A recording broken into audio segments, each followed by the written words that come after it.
thème de mon message aujourd'hui, c'est l'évangile est une personne. Répète après moi. L'évangile est une personne.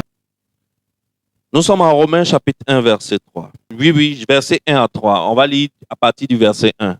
Je lis pour toi. Paul, serviteur de Jésus-Christ, appelé à être apôtre, mis à part pour annoncer l'évangile de Dieu qui avait été promis auparavant de la part de Dieu par ses prophètes dans les saintes Écritures et qui concerne son fils, né de la postérité de David selon la chair. Père, nous te disons merci pour ta parole. Nous te disons merci pour les pierres précieuses qui sont dans ta parole. Nous te disons merci pour les pépites d'or que sont ta parole. Que ton esprit vienne ce matin. Je ne veux en aucun cas entendre ma propre sagesse, mais je veux que tu m'utilises ce matin pour enseigner ta sagesse et ta parole à ces hommes et ces femmes glorieux assis devant toi, qui ont été sauvés par le sang de ton Fils, qui ont été justifiés par l'œuvre parfaite de la croix. Donne-moi les paroles qui sont dignes d'être entendues par des hommes justes, par des hommes que tu as déclarés justes, par des hommes que tu as décrétés justes, par des hommes pour lesquels tu as payé le prix du péché à travers notre Seigneur Jésus-Christ. Amen. Amen. La parole d'aujourd'hui, ça va être une balade, ça va être une promenade, mais tu vas aimer cette promenade. Aujourd'hui, c'est comme si on va au jardin botanique, n'est-ce pas? Et puis, on se balade à travers le jardin botanique. Si, une nuit, on te prend dans un avion, dans le noir, tu ne sais pas où on s'en va. Et puis, arrivé quelque part, on te met un parachute sur le dos. Vous connaissez le parachute, non? On te met un parachute sur le dos et puis on te botte hors de l'avion. Et puis tu tombes. Tu ouvres ton parachute. On est sur le territoire ivoirien, n'est-ce pas? Tu ouvres ton parachute. Tu vas forcément tomber quelque part. Quelque part que certainement tu ne connais pas, n'est-ce pas? Mais est-ce que de cet endroit où tu es tombé là, tu vas trouver une route qui peut t'emmener vers Abidjan? Il est possible de trouver une route vers Abidjan? Oui. Vous dites oui. Quel que soit l'endroit où tu es tombé? Quel que soit l'endroit où tu es tombé? Par exemple, si tu tombes dans la forêt classée de Taï, est-il possible de trouver de la forêt classique de Taï, est-il possible de trouver une route jusqu'à Abidjan? Oui, il est possible de trouver une route. Quelle que soit la ville de Côte d'Ivoire, quel que soit le village de Côte d'Ivoire, quel que soit le hameau, quel que soit le campement de Côte d'Ivoire où tu te trouves, il y a obligatoirement et certainement une route qui te mène vers la métropole qui s'appelle Abidjan. Je me rappelle qu'un jour, je faisais de l'évangélisation en ligne. Et il y a un monsieur qui m'a abordé, qui m'a envoyé, qui m'a posé une question. La question concernait l'Ancien Testament et le Nouveau Testament. Et le monsieur me disait qu'on n'a plus rien à faire aujourd'hui avec l'Ancien Testament. Et qu'aujourd'hui, c'est le temps du Nouveau Testament. Et c'est sur ça qu'il se basait pour justifier certaines pratiques qui se font dans son église. Et que moi, je lui disais que tout ça, ce n'était pas la peine. Comment j'ai fait pour que le monsieur me comprenne? J'ai dit au monsieur qu'en réalité, ton problème, cher monsieur, en réalité, ton problème, c'est que pour toi, la Bible, c'est l'histoire de plusieurs personnes. On a collé, et puis on a mis ensemble.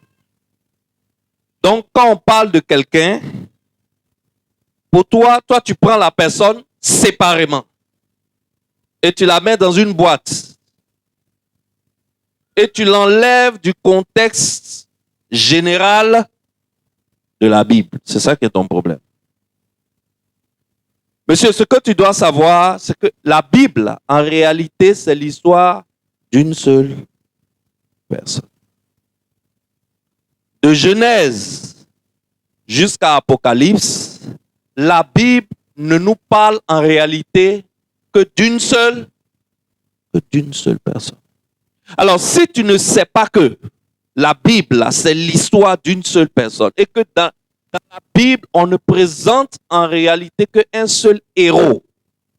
Vous savez ce qu'on appelle un héros, non? Le héros, c'est le champion, c'est le gagnant.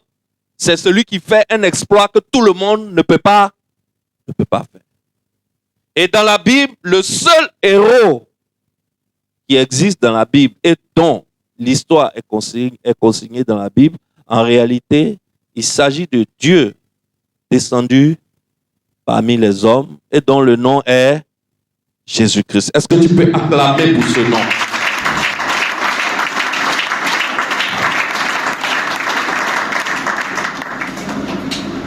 À cause de ces acclamations, quelque chose va se passer dans ta vie. Je te dis la vérité. Parce que quand Dieu est assis au ciel et qu'il entend les paroles comme ça, son cœur, ça fait mion. Parce que la plupart des hommes ne savent même pas qui est Jésus-Christ. Alors qu'ils sont assis dans les églises.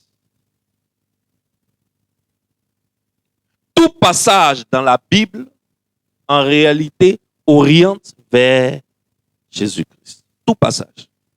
Quelle que soit l'histoire que tu prends dans la Bible, l'histoire oriente vers qui? Jésus-Christ. Quel que soit le personnage que tu prends dans la Bible, en réalité, on te raconte cette histoire pas à cause du personnage, mais à cause de la facette de Jésus-Christ qu'il représente. Tu peux prendre un passage dans la Bible où le nom Jésus-Christ n'est pas cité. Mais ce n'est pas parce que le nom de Jésus-Christ n'est pas cité que ce passage ne parle pas de Jésus-Christ. Quel que soit où tu te retrouves dans les Écritures, il y a une route vers la métropole des Écritures. La métropole de la Côte d'Ivoire s'appelle comment? Abidjan. La métropole des Écritures s'appelle comment? Jésus-Christ de Nazareth. Jésus-Christ. Alors, quel que soit le passage que tu prends dans la Bible, il y a une route vers Jésus-Christ. Donc, quand tu es en train de lire la Bible, la question que tu dois te poser, c'est comment ce texte que je suis en train de lire maintenant là, comment ce texte pointe-t-il vers le Seigneur Jésus-Christ? Comment ce texte, qu'est-ce que ce texte me montre sur l'une des facettes du héros de la Bible, du champion, du seul héros des hommes, du seul héros du ciel et du seul héros de la terre, qui est Jésus-Christ. Tu lis un texte dans la Bible et le texte parle de David, ou bien de Josué, ou bien de Moïse, ou bien de Jephthé, ou de Samson, ou de Tamar, de Bathsheba, de Ruth, je ne sais pas. Peut-être ça parle de Esther. Le nom de Jésus n'est pas cité dans le livre de Esther. Mais il est impératif que tu saches que même le livre de Esther, là, où le nom de Jésus n'est pas cité, là, le livre de Esther, la finalité du livre de Esther, c'est d'aboutir à Jésus-Christ. On n'a pas dit que le texte ne parle pas d'Esther. On n'a pas dit que le texte ne parle pas de David.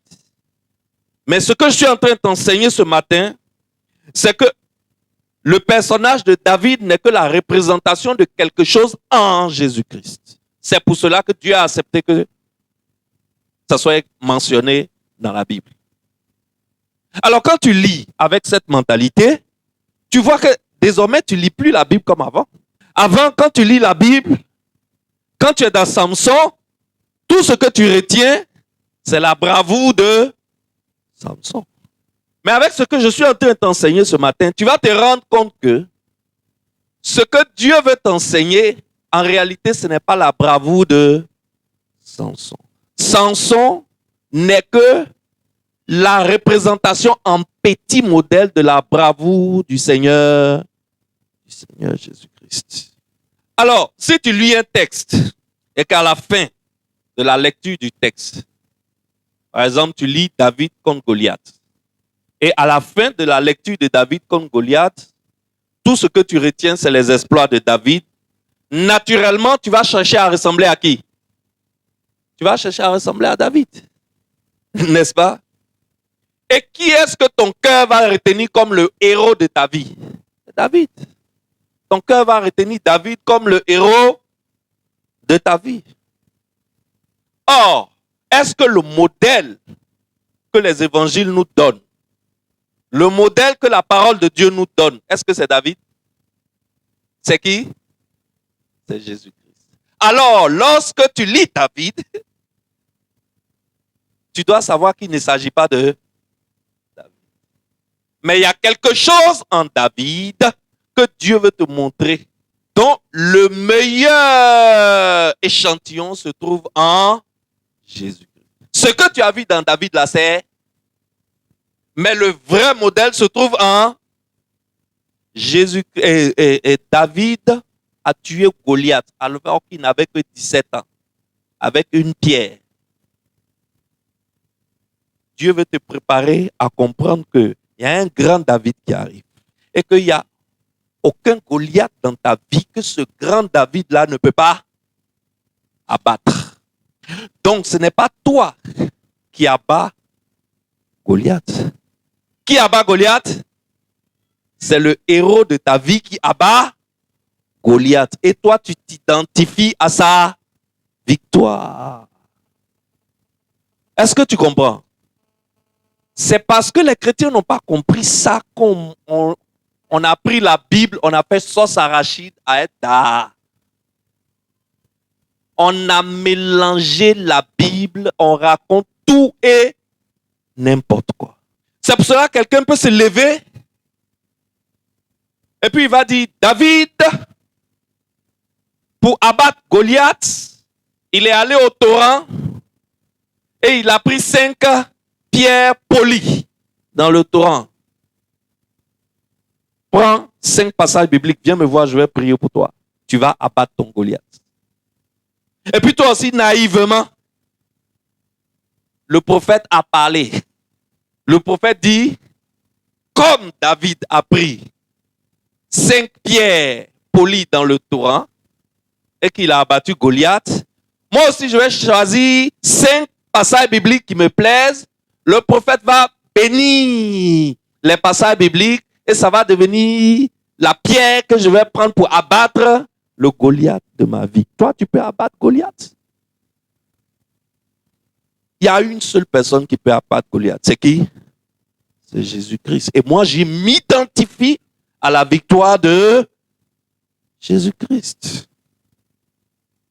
Et voilà comment le marché évangélique aujourd'hui s'est retrouvé pourri par des loups qui sont habillés de vêtements de brebis et qui malheureusement ont gâté le nom des prophètes. Parce que la plupart d'entre eux n'aiment pas qu'on les appelle pasteurs. Ils veulent qu'on les appelle prophètes. Action prophétique. Prophétikos. On dit, maman, il faut te déshabiller. Et le sel que je t'ai dit d'envoyer là, tu es venu à ça? Maman, je dois te badigeonner avec du sel qui a dormi dans une onction pendant 21 jours. Pour une guérison totale et définitive. Va dire à tes parents de chercher un bœuf pour envoyer. Mais je ne veux pas bœuf là, je veux l'argent de bœuf là. Pourquoi? Parce qu'on croit qu'il s'agit de David. On croit que c'est David. On croit que l'histoire de David, c'est David. Mais l'histoire de David, c'est pas David. Il y a un seul héros dans la Bible. Il s'appelle comment? Il s'appelle Jésus-Christ. Lisons 1 Corinthiens 2, 1 à 5. Pour moi, frère, lorsque je suis allé chez vous, ce n'est pas avec une supériorité de langage ou de sagesse que je suis allé vous annoncer les témoignages de Dieu. Car je n'ai pas eu la pensée de savoir parmi vous autre chose que Jésus-Christ et Jésus-Christ crucifié. Moi-même, j'étais auprès de vous dans un état de faiblesse, de crainte et de grand tremblement. Et ma parole et ma prédication ne reposaient pas sur les discours persuasifs de la sagesse, mais sur une démonstration d'esprit et de puissance, afin que votre foi fût fondée sur quoi? Non, sur la sagesse des hommes. On ne fonde pas sa foi sur la sagesse d'un pasteur. On ne fonde pas sa foi sur la sagesse d'un prophète. On fonde sa foi sur Jésus-Christ et Jésus-Christ crucifié.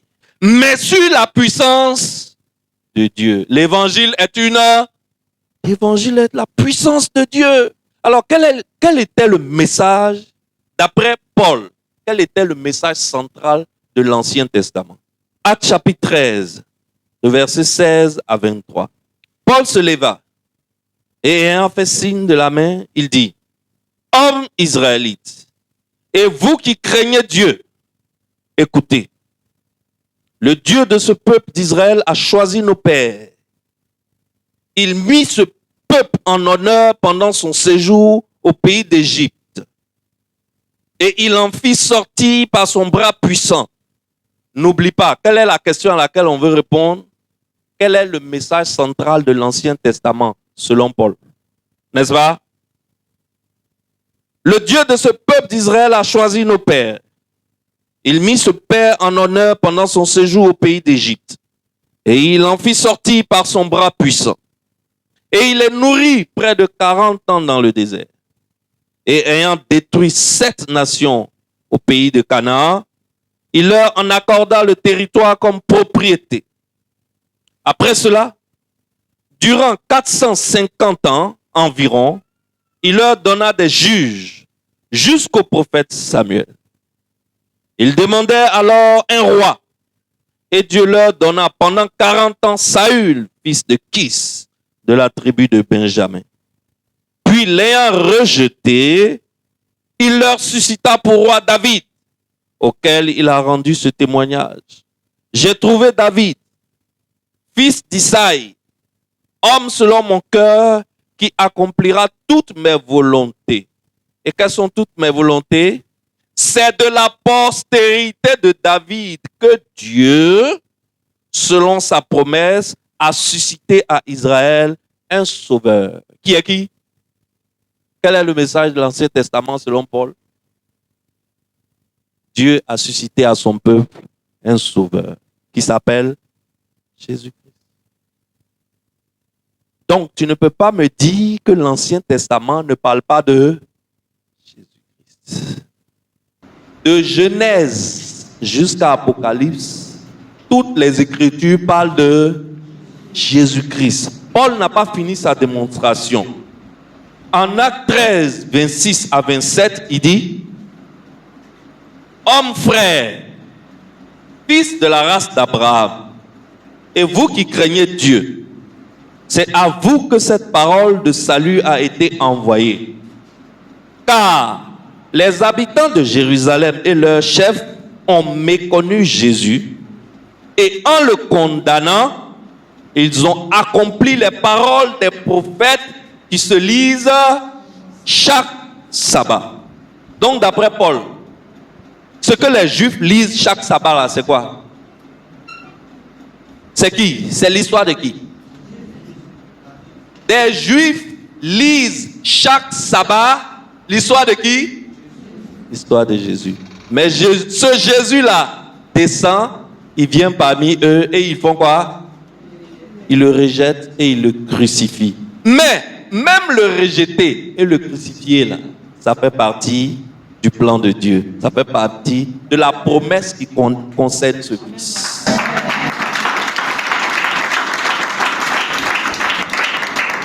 Jésus lui-même sur le chemin de Maïs, qu'est-ce qu'il a dit? Nous continuons notre petite balade. Écoute ce que Jésus dit sur le chemin de Maïs. Luc 24, 25 à 27.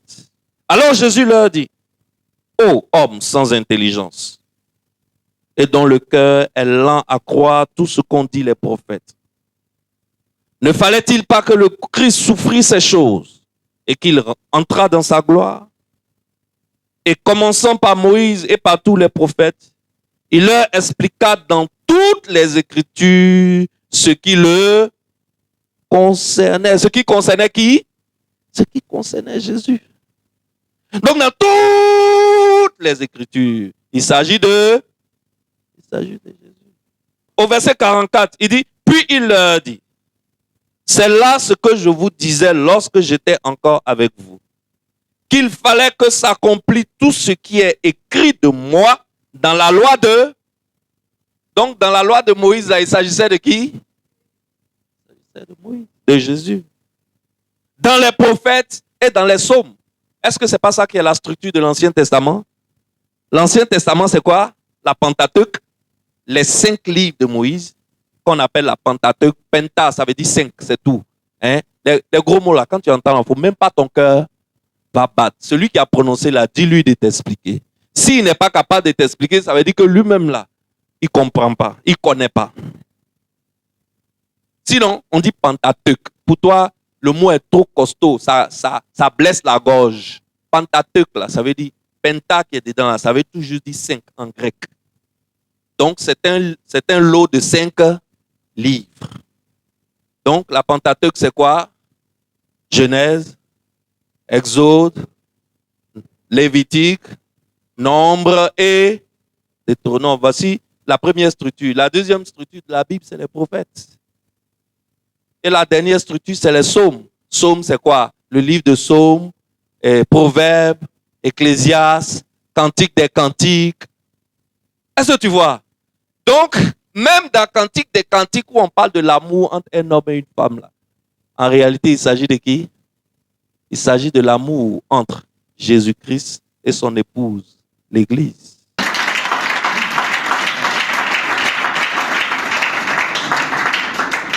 Alléluia. Alors pourquoi le pasteur te recommande de lire les Écritures tous les jours? Parce que c'est en lisant les Écritures tous les jours que tu peux rencontrer le Seigneur Jésus-Christ. Parce que les Écritures ne sont que le témoignage d'une seule personne. Toutes les Écritures sont le témoignage d'une seule personne. La personne de Jésus-Christ. Maintenant, nous, malheureusement, nous les chrétiens d'aujourd'hui, surtout nous les évangéliques, on est les plus compliqués parmi tous les chrétiens de la terre. Évangéliques, que Dieu nous vienne en aide. C'est nous, on va chercher les clés. Quand on lit la Bible, au lieu de chercher en quoi ce passage m'oriente-t-il vers Jésus-Christ? Quelle est la facette de Jésus-Christ que Dieu veut me montrer dans l'histoire de Jephthé? Au lieu de ça, nous, on va prendre faire action prophétique. Jephthé, il est parti à la guerre, c'était chaud sur lui. Ne sachant pas comment faire pour s'en sortir, il a fait une promesse à Dieu. Il dit, Seigneur, donne-moi la victoire à cette guerre. Quand j'arrive à la maison, la première chose qui sort de ma maison, je prends, je t'offre. C'est quand il veut t'escroquer là, hein? C'est comment ça commence. Alors, aujourd'hui, ta situation dans laquelle est compliquée. Toi-même tu vois non? Oui, pasteur. Toi-même tu vois non? Oui, mon prophète. Quelle est la première chose qui va sortir de ta maison que tu vas donner? Je t'annonce que Dieu a décidé de régler ton problème aujourd'hui même. Et tu entends dans la salle, prophétique, Opha prophétise. Alors qu'il ne s'agit pas de la victoire de Jephthé. Il s'agit de la victoire de Dieu sur le péché. Tu ne peux pas l'obtenir sans un sacrifice suprême. Qui a été la première personne qui est sortie de la maison de Jephthé lorsqu'il est revenu de la guerre? Sa fille unique. Qui est-ce que Dieu a donné pour le prix de nos péchés? Son fils unique. Donc il ne s'agit pas de Jephthé. Il s'agit de la projection de quel est le plan de Dieu pour sortir les hommes du péché.